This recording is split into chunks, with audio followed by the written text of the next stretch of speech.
Hello and welcome to the Solo Coach podcast. This is a podcast dedicated to those who feel called to take the path less followed. On this show, you'll find a mixture of solo and interview episodes covering all topics associated with personal development and living your best ever life.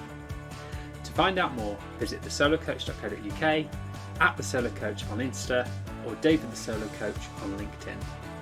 And now for this week's episode. Enjoy the show. Good morning, Lauren. Hi, how are you?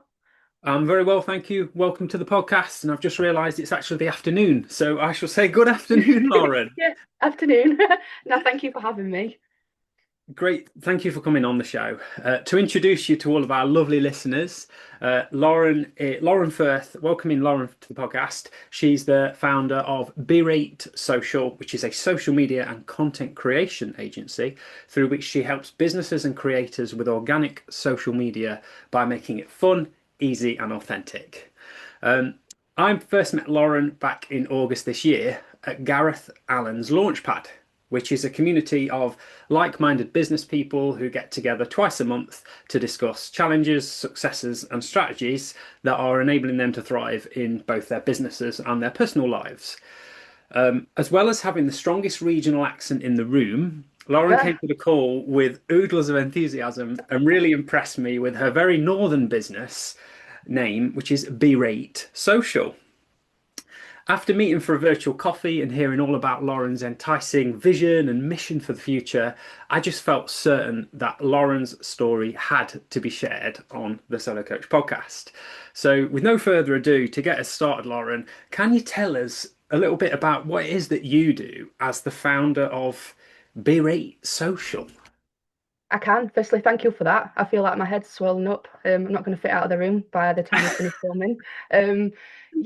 So Be Reyt Social, my aim is just to help small businesses, local businesses, creators, things like that with the social media and make it feel a little bit more accessible. I think there's a lot of buzzwords and lots of different reporting and lots of different sort of angles when it comes to social media. So my job essentially is just to try and break through that noise, break through those clouds, and just make people feel more comfortable making content, make people feel more creative, make people just have fun, I think, and enjoy social media and content creation for what it is. I think there can be a lot of, there's rules and there's this and that and the other that you can do to hack certain things or to do things well.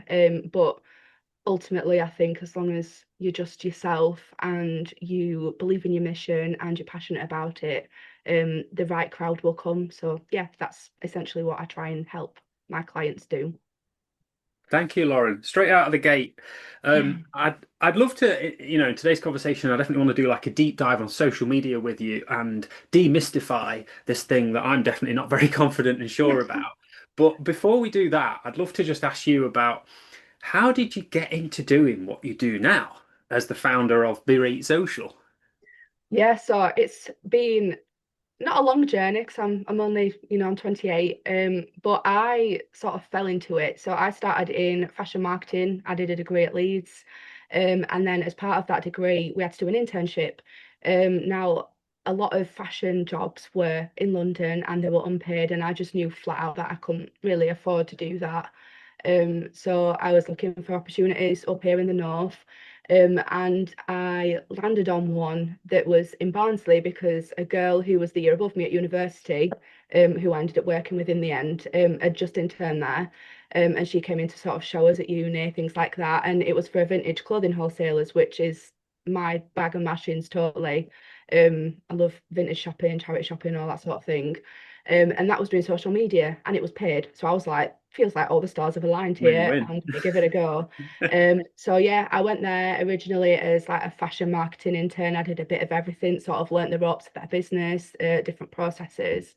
And then the girl that I had met at university who introduced me to the company came back as like the marketing manager. So we sort of did that sort of department work together, and I ended up sort of concentrating on social media and content. And it was like a sort of spark that just lit in me, and I was like, oh, this is so cool.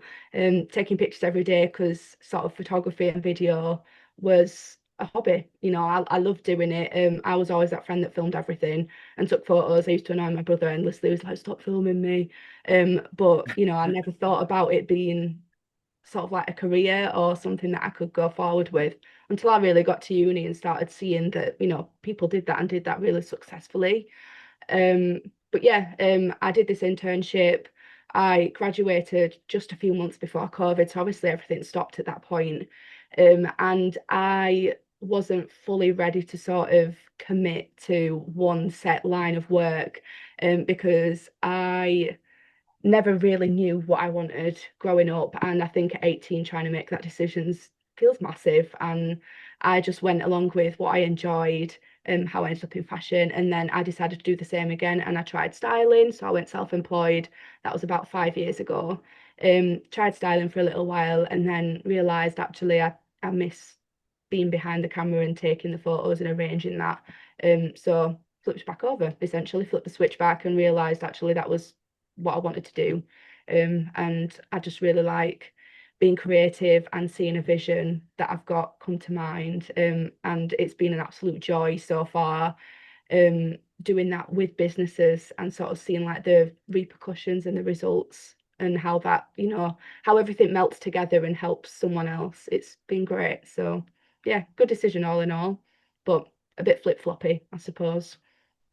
I think thank you very much for that. I think most people, if not everyone listening, can relate to the challenges of trying to figure out what you want to do with your Yeah. life when you're young, and then flip-flopping between one idea or one career, one job and another. I think Yeah. most of us, if not all of us, have been there at some point. Not Yeah. 100% sure. Yeah, I think it's just it's a tough one, because either people really know what they wanted. I had a load of friends at school that wanted to be doctors growing up. I had friends that wanted to do sports journalism, and it seemed like there was just a handful of us that weren't quite sure. The one thing I did know is that I always wanted to be creative. Like, that has been a constant in throughout my education. Like, I always went for the creative things. In fact, I had the face on with my GCSE tutors because I wanted to do all arts, and they made me take one away to do something else. So I did French. I mean, I liked French, but I would have rather. I thought, what was I wanting to do? Like art, media studies, and drama. I think it was like expressive arts. So I had to drop this expressive arts in the end, because I knew I really wanted those two. So yeah, but that's something that's always stuck and been there. So I knew I sort of had to follow my heart with that, which is essentially how I've ended up where I am, just sort of going with my gut, going with my heart, and seeing what happens, seeing how it goes, I think. Thanks, Lauren. I wondered if you could if we could zoom in on that point where you made your decision to go fully self-employed. And because I'm aware that you come from, looking at your CV, which I've got open on the other page, there's social media roles, there's marketing roles, content creation, writing, styling. There's so many different roles that you've held, and I can see that you've had these contracts, and I know you've been freelance or you've worked full time in a more traditional manner. And I wanted to just find out what went on for you to make that, what enabled you to make that decision to go from being employed, working for another business, to switching across to working for yourself. Um, I'm not gonna lie, COVID was one of the really big factors in that. There's a website that I used to check when I just graduated called Fashion Worky, and that had sort of every type of fashion job you could think of, hundreds. And the day that lockdown happened, it went from having hundreds to literally having nothing. Like, it just totally shut down. So I think it was like a thing of, ooh, what am I gonna do now, sort of thing. And I'd always fancied sort of working for myself and trying that side of life. My dad was self-employed growing up, so I think I'd sort of seen that, in a very different industry, obviously, but I'd sort of seen that and thought, oh, I don't know why I thought it looked exciting. I'm sure my dad would say why. But yeah, it sounds like it. I don't know. I just felt like I could do that and I'd be good with that. Um, that was part of it. But with Be Reyt Social, I was actually encouraged by my master's tutor. So Be Reyt Social and the entire long-term plan started as just a concept for my degree. So I did fashion visual communications, which is like photography, videography, web design, etc. And it was just a concept to try and help Northern creative people feel as part of a bigger community, and sort of be able to lean on each other and talk to each other and get opportunity from each other. Because again, similarly to my sort of internship experience, when I sort of graduated, it felt like I was going out into this really big sort of gate kept world. Whereas in London, it felt like you can know someone who knows someone, and then you've got yourself a job, which that might not be the case. So I've never been down there, but that's sort of the illusion that you get, on both sides of the sort of country. Um, but yeah, it was basically just this idea to try and get a similar vibe, essentially, so that you can know someone who knows someone up here, and you can sort of fall into creative work because there's so many creative people up here that do incredible work. But it seems like it's a bit hush hush, even though it's not hush hush once you're actually in there. But yeah, it started as this concept, and in his sort of final feedback, he was very much like, you need to do this, like go for it and try it, and you know, see your vision come to life, essentially. So then I started to take it a little bit more seriously. I think originally it was just like, oh yeah, it's an idea. I get ideas, and I don't know how it'd work, but yeah, from then on, I decided, yeah, take it more seriously, started building like the brand side of things because I really enjoyed it. And then I joined with the Prince's Trust, who is now the King's Trust. I keep forgetting that. And yeah, they sort of again pushed me along that road. And yeah, here we are, really. Whirlwind. Certainly, certainly. What's the Thank you for that. What's been the kind of the biggest challenges you faced on your way? Because I'm curious as to what expectations you had about what it was going to be like to be self-employed Yeah. versus the reality of being self-employed. Yeah. Again, I mean, I was lucky in a way because I saw my dad and I saw, all the different sort of highs and lows that he went through, when he was sort of launching his business with his business partners. But I still had a lot of expectation in terms of when things would start, how things would go, how this would develop into this, and then that'd happen. And that's not the case.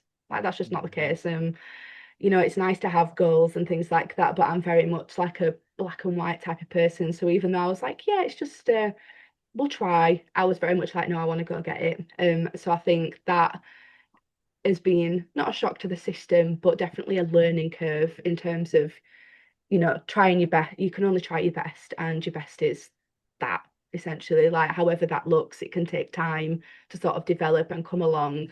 And the other thing I think that has been a big struggle for me, and I'm sure it is for many sort of other creative people out there, is things like imposter syndrome and just burnout in general from just going 100 miles an hour all the time to try and get closer. And sometimes I think like with kickbacks or unexpected things happening, it feels like a double slap in the face almost, rather than just a singular one.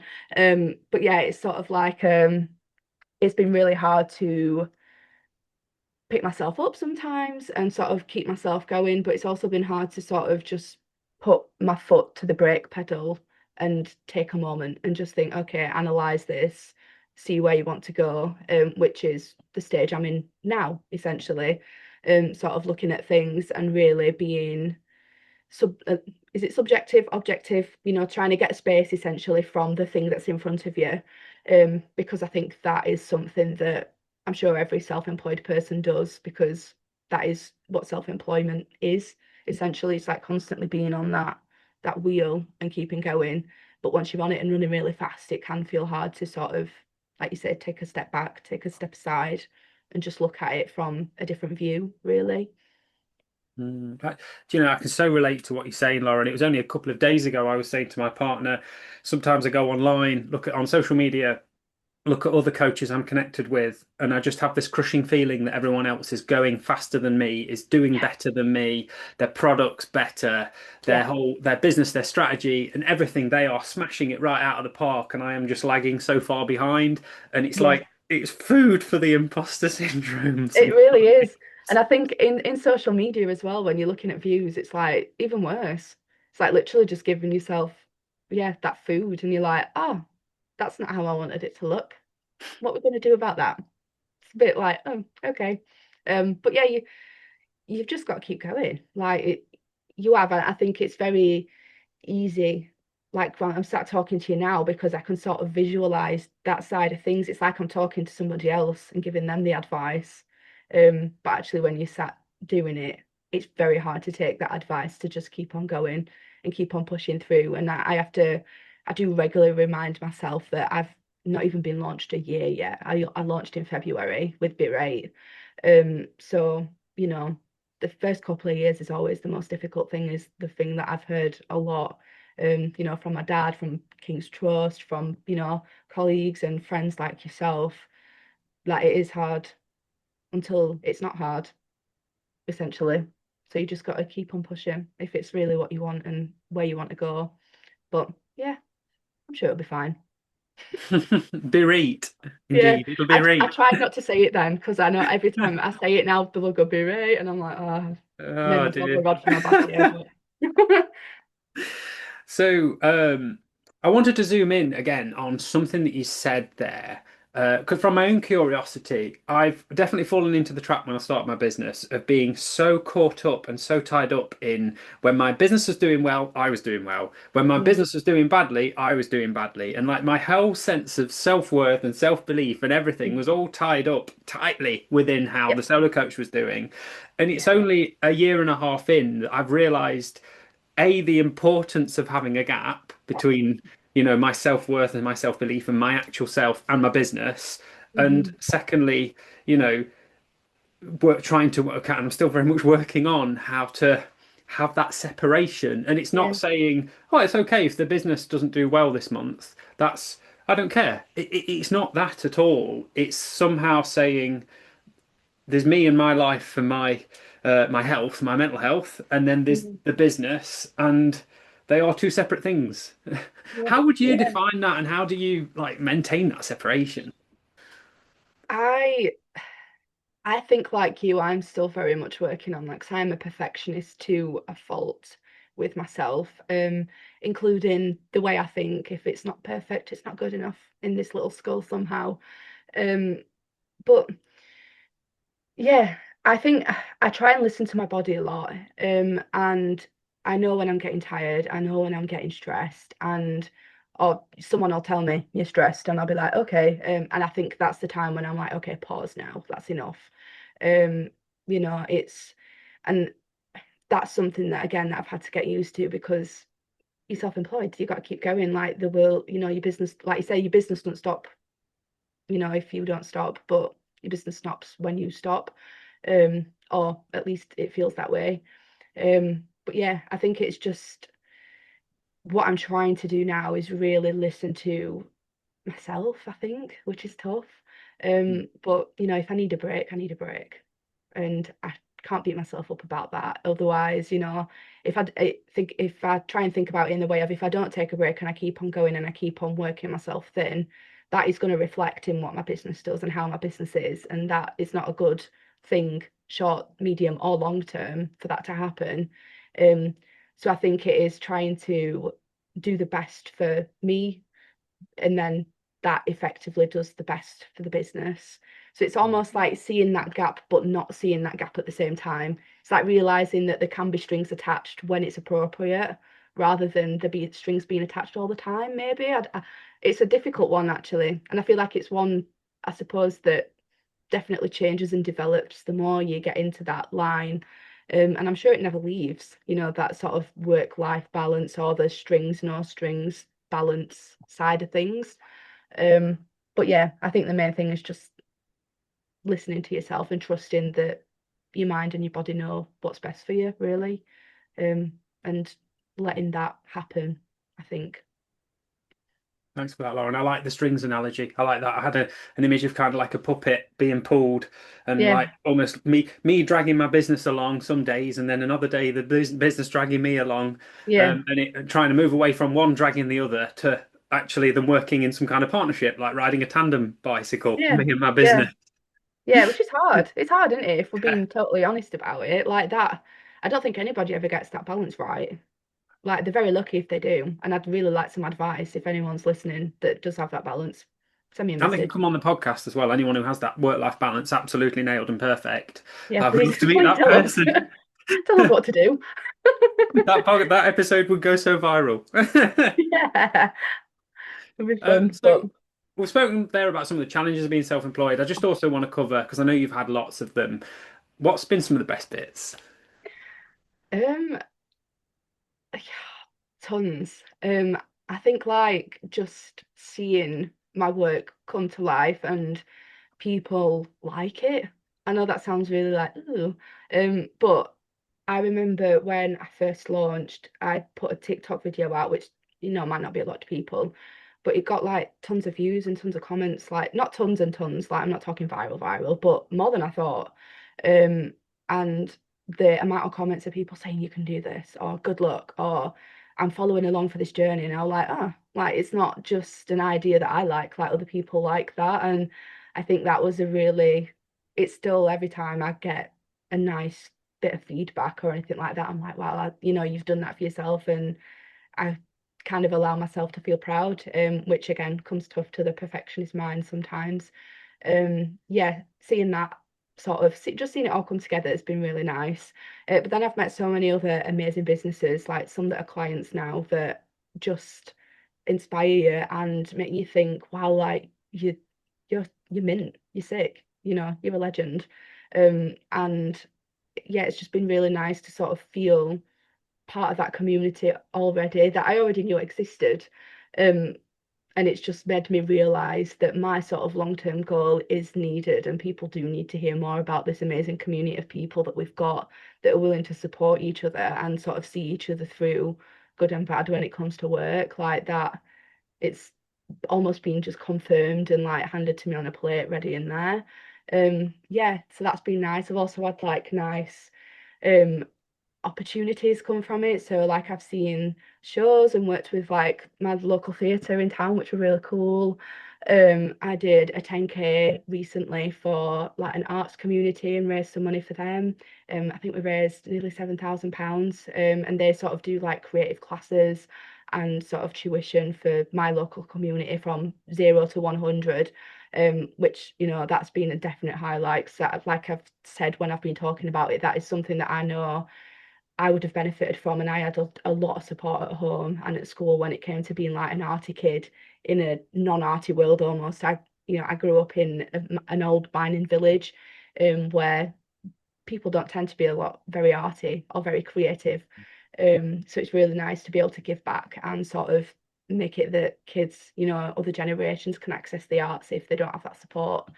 But yeah, I think on when you're actually looking back, all of it's been amazing. Even like the bits where it don't feel so amazing, I know that it'll go forward and it'll be a lesson that sticks and a lesson that I can keep with me and, teach others, pass on, or just keep for myself and make sure that I can stay on that, that ship and keep going. So everything's been great, even when I've been crying, screaming, throwing up. Not sure what to do next. It's still something good, isn't it, ultimately? All in the name of progress of some Yeah, sort, even if it yeah. doesn't feel like it at the time. No, for sure. It's very easy to look back and say, oh yeah, that's a lesson learned. Whereas in the moment, I'm like,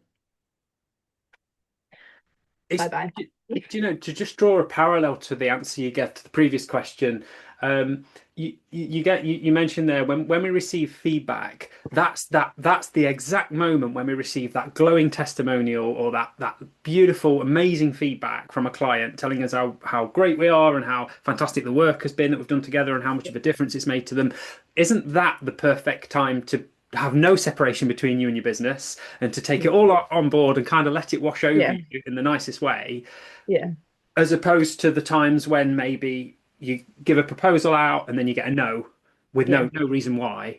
That's yeah, the time to have a bit of separation and go, okay, that sucks, but I'm not going to let that destroy me. yeah. I think we've just solved it. We just need to act on it now, which is the difficult bit. Um, but yeah. Yeah, it is, isn't it, really? It's taking the positives for what they are and not taking the negatives for the extreme, To heart. really. Yeah, it's funny, isn't it? And it's really hard to take. I struggle with taking a positive in the moment. So, like, retrospectively, when I'm looking back, yeah, I'll take that positive. Sound, thank you very much. But I think in that moment, it's like, okay, carry on. Like, I think it'd be nice to, for myself, actually, I'm speaking out loud here, but I ought to work on actually taking that positivity and that nice feedback or that nice comment or, that nice conversation or email and sitting in that positivity for a little while longer than I do. And that, maybe that's the key. Maybe we don't need another podcast guest. Maybe that's what we've got for doing the string thing. We've got you, Lauren. We've got you. We don't need another podcast guest. Yeah. This is it. Well, Ending the we'll ending see. the year on a high. But do you know, maybe it is an overshare, but I'm going to share it anyway. I got work to do on it as well. When I used to get new clients, me and my partner would celebrate. She'd be excited, I'd be excited. Way, cheers, we've just got a new client. But then occasionally that yes turned into a no. So then Yeah. I would say to her, "We're not celebrating that I've got a new client until they've actually paid their first invoice." Yeah. But then even in that process, someone might pay and then change their mind and ask for a refund. So then Yeah. it moved up right to the point, I pushed it to the point where I said, we're not celebrating a new client until they've said yes, they've paid, they've started working with me, and they've started getting good outcomes, and they Mhm. are very sure that working with me is the right decision. And Yeah. then and only then will I actually allow myself to take pleasure and celebrate getting Mm. that new client. But the problem is with that sucks. Yeah, you never know when the right time is either, because I feel like Exactly. And then when, you're afraid to celebrate. Like, oh, I better yeah, not when celebrate. when you're getting the results, you're Ugh. just working. So it's just like, okay, like sound. Um, I I'm a bit of the opposite. I will celebrate even if they say no. Like I have done, not like, hey, let's go out, but a little like, oh, someone said yeah. Even if it does retract into a no, that it's still a yeah.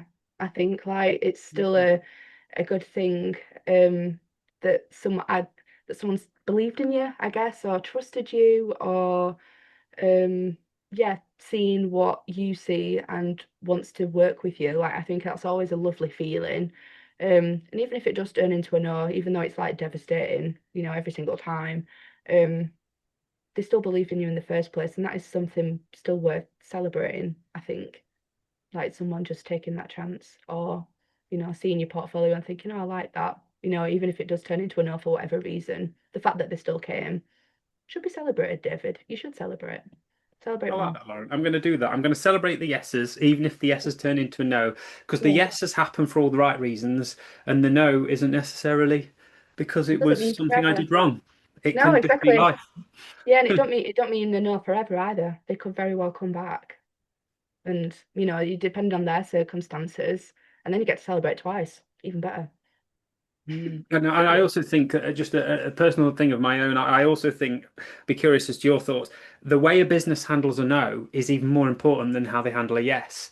And the people Mm, that I work with and have bought products from, and I'm a repeat customer with, from restaurants to retailers to other coaches that I've mm, worked with, I particularly like the way they handle a no, or like the yeah. way they handle a bad review, because they Mm, take it on board, they ask what could have been different, yeah. they're not pushy, and the No. whole experience of giving that no, which could potentially and sometimes is really awkward, has actually been Mm, really well received and has led to them saying, that's okay, we understand, that's fine. yeah. You know where I am. Yeah. It's fine. I always try and think of it on the flip side, and I know if I've said no to something, it's got because I've got a good reason, and they must have too. Like you, I think it's good with life in general. It's a bit philosophical what I'm about to say, but the, it, life would be a bit easier if everyone remembered that they were talking to another human that is got the same biological makeup almost. Like, we're all made of skin. It sounds a bit gross, but we're all made of the same stuff essentially. So they might be saying no for a very good reason. It don't mean you have to take it personally. Think about it when you've said no on the other side and you thought nothing of it. It just wasn't the right decision for you. It doesn't speak anything of them unless, they did something really wrong and then saying no. you can shut that door and it's fine. They can get on with their thing and you can get on with yours. But yeah, I think a no's a no. A no's just a word, isn't it? Really, essentially. You don't know the thinking or the meaning or the reason behind it unless you ask them outright and you're willing to have that open conversation, which is often a good thing. Um, but yeah, there is really no reason to take it to heart ultimately, if unless, like you say, unless it is a total reflection of you or the process, and then you can just change that and work on it, and then you won't get a no next time, maybe, you know. As long as you see everything as a learning curve. I'm saying again, this is advice to myself while I can. Learning curve. Does it matter? I agree entirely. Before we move on to social media, I'd just say, I think for me, in a nutshell, I'd love everyone to be able to have the opportunity to run their own business with their own name on it for a small amount of time at least. Um, just simply to realize what it's like to interact with members of the public when some Mm. say yes and some say no, because I think it would perhaps make us all a little more heartful and perhaps a little more considerate of the Yeah, businesses that we buy from or don't buy from. For example, since I started my business, I mean, I didn't really leave scathing reviews anyway, but I'm even more careful about the reviews I do leave because I yeah, think if someone left me this review on my Google business page, how would I feel? yeah, If I get a bad experience somewhere, I'll go and speak to the staff. And if I have a yeah, great experience, I'll stick it on, all the social medias for everyone to see. yeah, Um, but yeah, that's definitely become more. I've become more aware of that. Now I run a business, and I'm sure you yeah. can relate Yeah, to that you as you well. only do, don't you? Like when, yeah, when it's like, I don't know, when you get the hand back, it's like, oh, that's sucks. That don't feel very good. I'm not going to do that again to anyone else. But I'm quite a softie anyway. I'm a bit like, I don't like doing stuff like that anyway. But yeah, no, it's just a word. That's what I always try and remember, even though it is devastating. But it's always something to build from. It is, and it's a matter of perspective and how you look at it. Yeah, So anyway, I can't possibly have you on the podcast without mining your mind and your knowledge on social media. So yeah, social media, like for someone very much like myself with a new business who knows that they should be doing social media, wants to be doing social media, but kind of isn't sure where to start or if they're even doing it right. Um, yeah. what advice would you give about where to start with social media? There, there's tons of advice. I'm aware it's a huge question.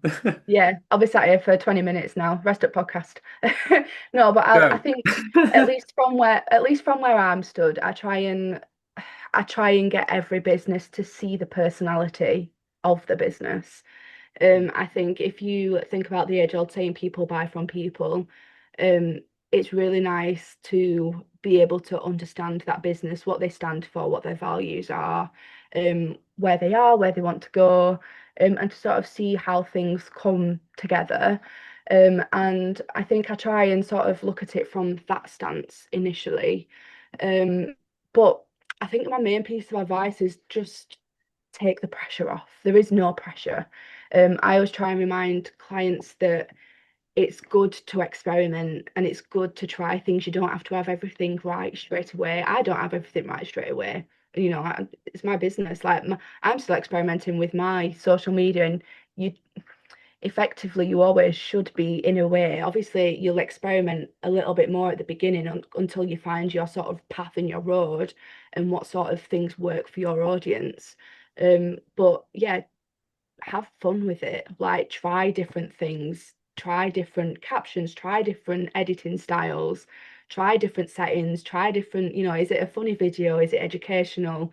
Are you trying to inspire people? Is it a short video? Is it long? Experiment with everything that you can, because eventually you'll have enough of a sort of catalogue that you can look back on and think, okay, that one did well because of this, that one did well because of this, and this. And you'll see the patterns forming, but you'll only see those patterns forming if you do just give it a whirl, essentially, just give it a try.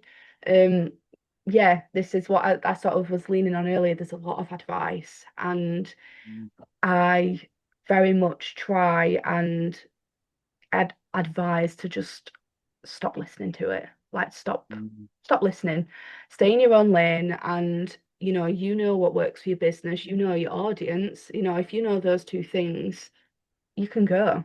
Like it doesn't have to be perfect straight away, and it shouldn't be either. People like, especially nowadays when there's so much content and so, everything is saturated. Like people like seeing the imperfect, people like seeing personality, and people like seeing what makes someone tick or what makes someone laugh, or what how this product can help in more ways than one. It's that sort of thing.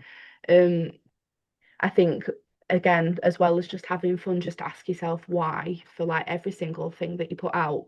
Why is this important? Why should my audience read this? Why am I doing this? Like why am I doing this particular post? What benefit is it going to give to the viewer that's on the other side? Because that is ultimately what it is. It's another sales tool, social media, or it can Mm. be. But it's one of those things that people don't like being sold to.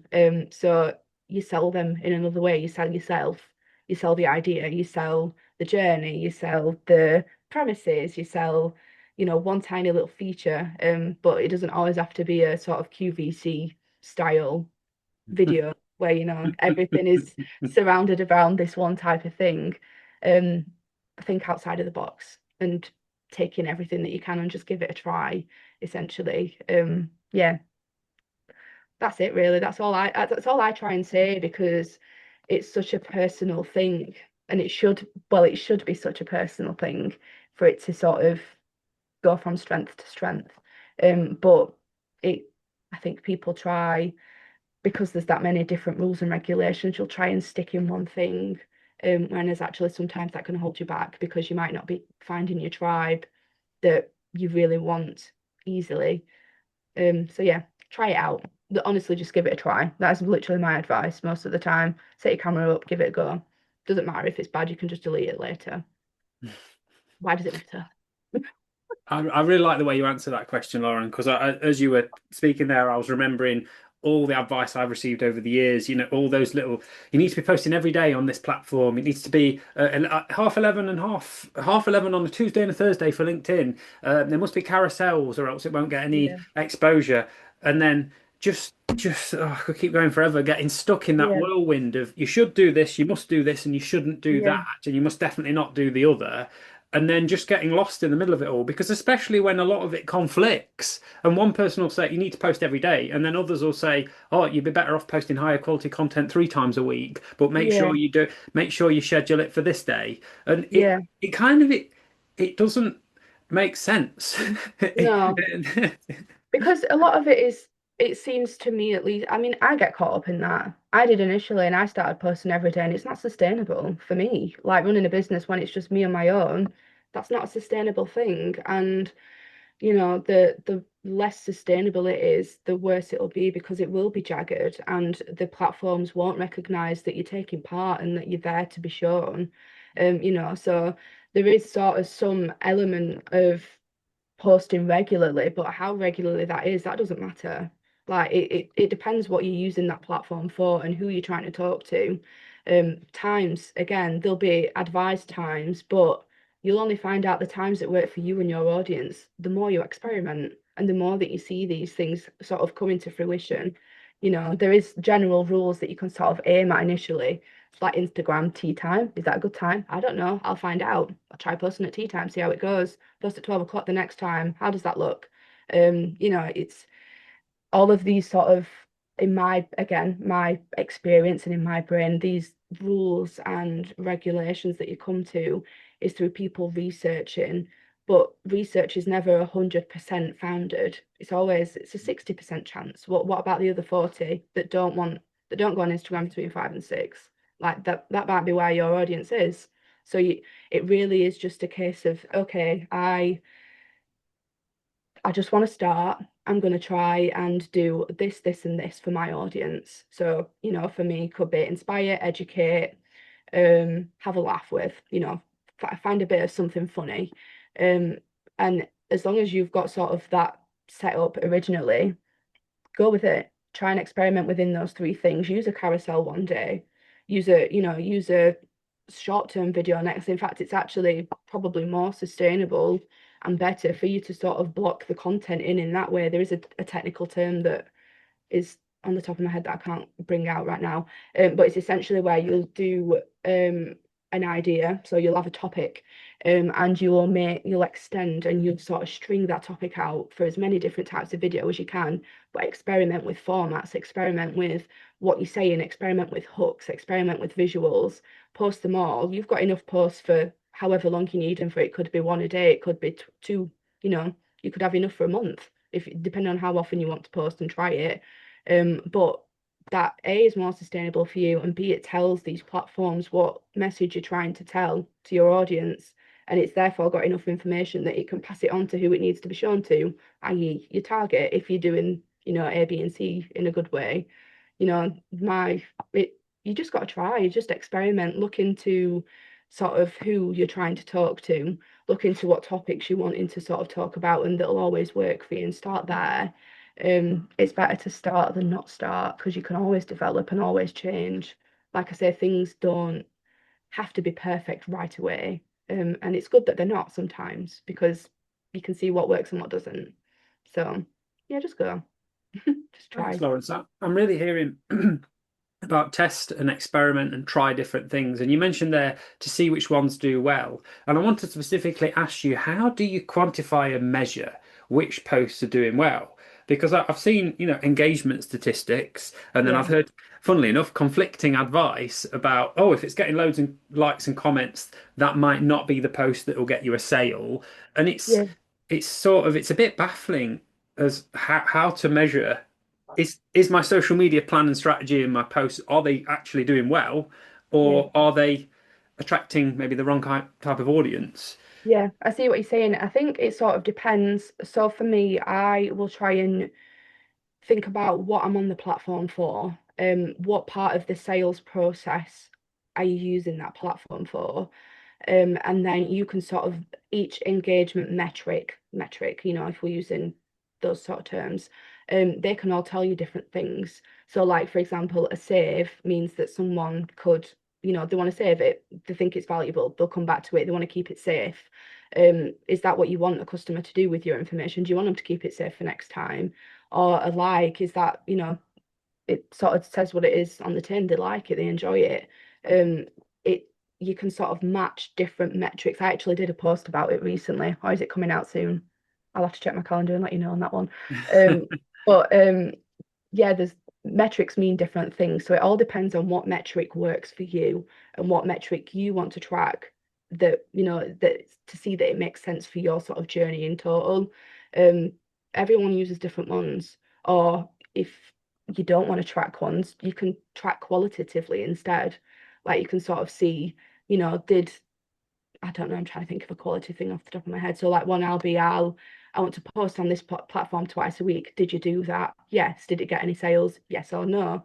Then you can sort of boost that up. Can it be 3 times a week and you can drop down on another one? You know, try My advice is always to try and cut through the numbers a little bit. They are useful when you are sitting and analyzing things and looking at how things are.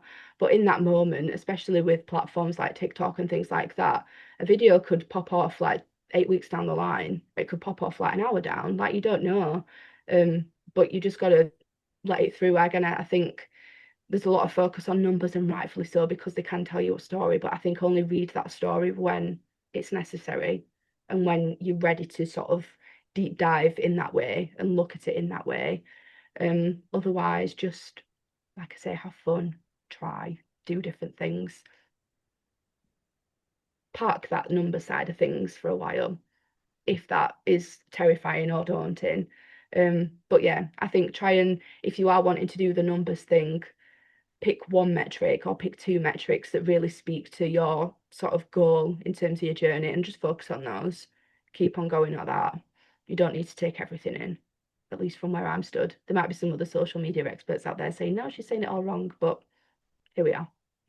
So, yeah, exactly. Thanks for that. You're making me think of my maths teacher back at school, Mr. Brammer. He used to say there are lies, there are dirty lies, and then there are statistics. And what he was meaning by that was, you can make the stats tell you kind of tell a different story depending on the way you look at them. And definitely, Yeah. if you're looking at them through a lens of not really understanding, like I do, it's quite confusing. And you Yeah. can think, oh, it's all about engagement, or it's all about listens to this episode of the podcast, or it's all Yeah. about how many likes I've got on a post. Whereas in reality, looking at it through a more experienced pair of eyes, like your own, you can see actually that statistic isn't telling the whole truth.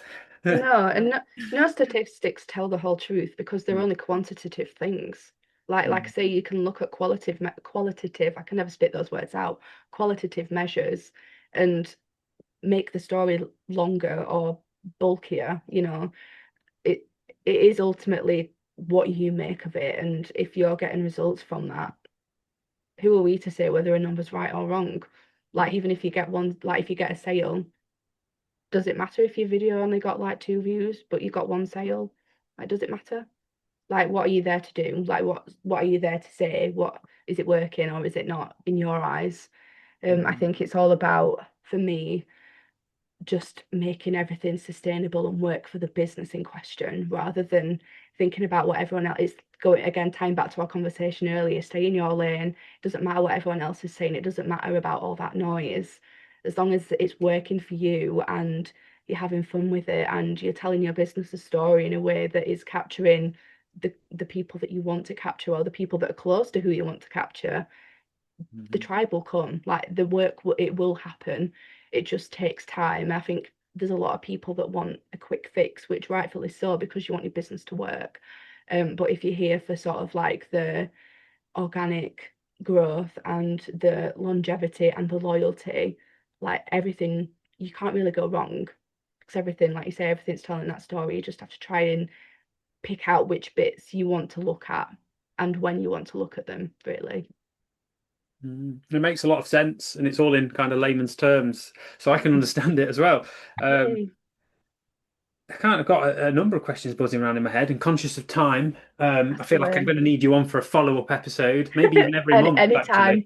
Although, Uh, yeah, yeah. but you know, I hear, it's just a spot of myth busting. I'll go with this one. I hear that sometimes certain people, certain companies will even say, "Oh, this platform is dead," or "This Mm, platform is very up and coming. This is where you need to be," or mm, "That one is the wrong platform for your audience."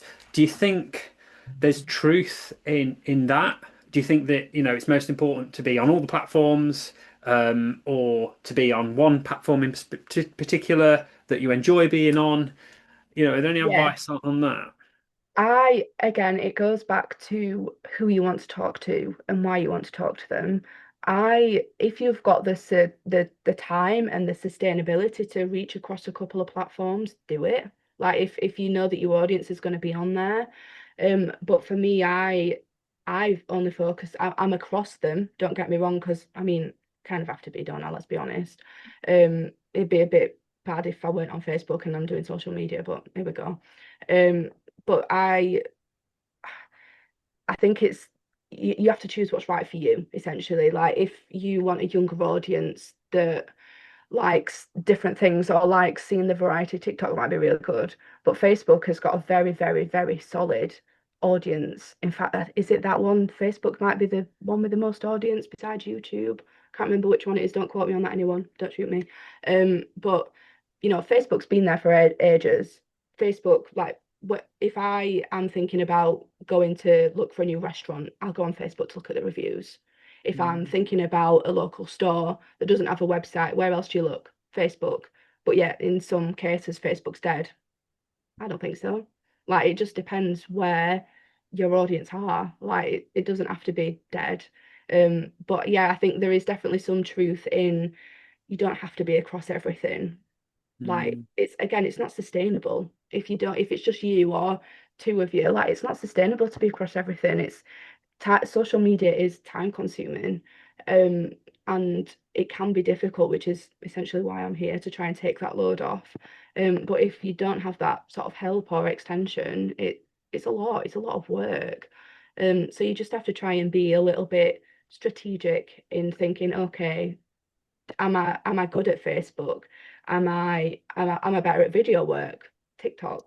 Is my audience gonna Does my audience like story work, or does my audience like seeing a variety of different things? Is Instagram the best for me? It's all about looking at where your audience are, but also what works for you, I think, and what works Mhm. for you in that moment. Otherwise, it just feels like an extra weight that you don't want, and then things don't get done, and then it's not getting worked on. So I think, yeah, there's some truth in sort of looking at where to post, but I think you ultimately, with anything when it comes to social media, you have to make it work for yourself. Otherwise, the wheels don't turn, I think. Thanks, Lauren. So, if there's someone listening then with a small business, maybe they've started on social media, maybe they haven't, or maybe they've been doing it for a while but feel that there's definitely an opportunity there to do it better. Um, how do you work with your clients? So I try and work in a variety of ways at the moment. I essentially, rather than offering an all singing, all dancing package, I try and offer things that solve their specific problem. So, for example, I've had some people come and say, I struggle with actually thinking of the ideas and just getting started. So I have a package called the Billy. It's named after Billy Elliot. He's my favorite northerner. Um, and that essentially scripts their videos, it plans their videos out in a nice content calendar. I'll look at sort of keywords that they can include on screen, or in the sort of text or in the voiceover that they might be saying. And they basically have that roadmap for the month in front of them, so they don't have to worry about getting going. They can just get going. I can also help them with sort of what angles to film at, how to actually set things up. But in the other hand, if they completely want to hand off platforms, I've got another package that does a little bit of everything, so that you're sort of covered in all areas. So you've got like planning, scripting, engagement, which is a really important thing as well, like knowing how to talk to your audience. As well as the social media management side of things. I also do content creation, so I can go into businesses, do the photos, do the videos, edit them so that they've got essentially like a nice folder that they can pick and choose from whenever they decide to post. All those two can work in tandem as well. So if a business wanted to have the ideas, but they were happy scheduling it, but they didn't know how to take the photo, I could cover those two pain points essentially and leave them to sort of take control where they want to take control in that way. I'm all about sort of collaborating with businesses and sort of being a team player. I don't want to go in and be the sort of thorn in their side that says you must do this, this, and this, because ultimately, who am I to say that? Like, that's their business. That they know their business better than I know their business, and they know the right decision. So I'm there almost as like, I try and frame it as a creative partner in a way, just to sort of say, have you thought about this angle, or have you thought about posting this or this idea? It's just a means of support rather than a total, you're doing everything wrong and I'm going to make it right. Nah. Nah, that's not how it goes in my books, really. I like that, Lauren. And I assume you also, if a business is listening and they say, well, we've already got a photographer and we've already got some brand photos, I assume you can, because you're so flexible in the way that you work, that you're able to work with other professionals, Yeah, in the same space, like a photographer. yeah, yeah, for sure. And I think it it'd be nice, it's nice to work with other photographers here, just for me chatting away, because I'm, like I say, I'm a yapper.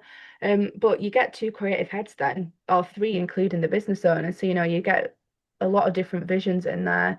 And who am I, who would I be to say, no, I'm not working with anyone else? It's a bit silly, really. Like it's nice to have those different sort of brains ticking together. You can often come up with something really special.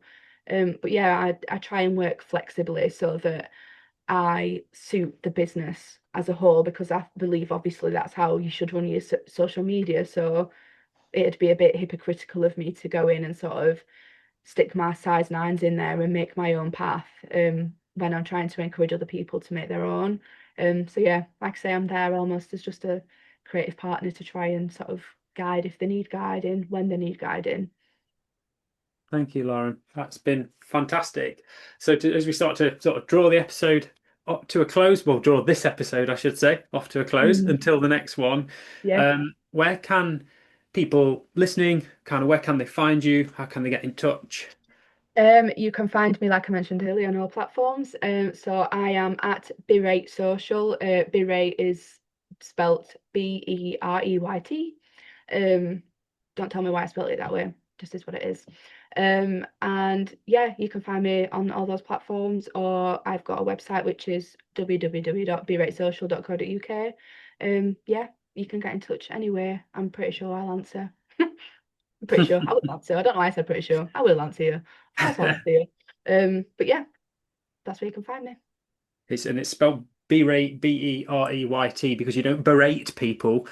You help them do I'll a good use that one. I'll use that one. Yeah, I think that's just how I innately spelt it. You know, I do say, oh, it'll be right quite a lot. So that name sort of seemed fitting. But yeah, you see it's spelt quite a few ways up here, but that's the way I spell it in this one. Well, I'm sure people listening will have got lots of value from today's conversation, and I definitely think that they will have had a great understanding of who you are and how you work, particularly from the way you answered that question about working with other professionals in the same space. I think that was very telling about you. So yeah, just rounding off today's episode, I just want to say a huge thank you for coming on the show. All the links that you Oh, mentioned below will be in the show notes. I totally recommend everyone listening, to reach out to Lauren and to follow her on your platform or platforms of choice. mm, Like we said, there's no bias, there's no right or wrong there. no, Because I really enjoy following your content, and I find it really inspirational for me thank, because you're actively thinking outside the box and doing things a little bit differently, which I find really refreshing and fun and playful at the same time. So, thank you. I appreciate that. Again, my head is so large. Got a big head right now. But yeah, thank you for having me. I've really enjoyed it. It's been nice to talk to you. And yeah, I hope people just see the value in just getting going and having a good time with things. Doesn't have to be so strict. thank you for listening to the Solo Coach podcast. I've been your host, David Garwood, and you've been my fabulous listener. If you'd like to find out more, check out thesolocoach.co.uk, at the Solo Coach on Insta, and David the Solo Coach on LinkedIn. And if you enjoyed the episode, I would love for you to leave a comment or a review and tell me what you enjoyed most about this week's episode.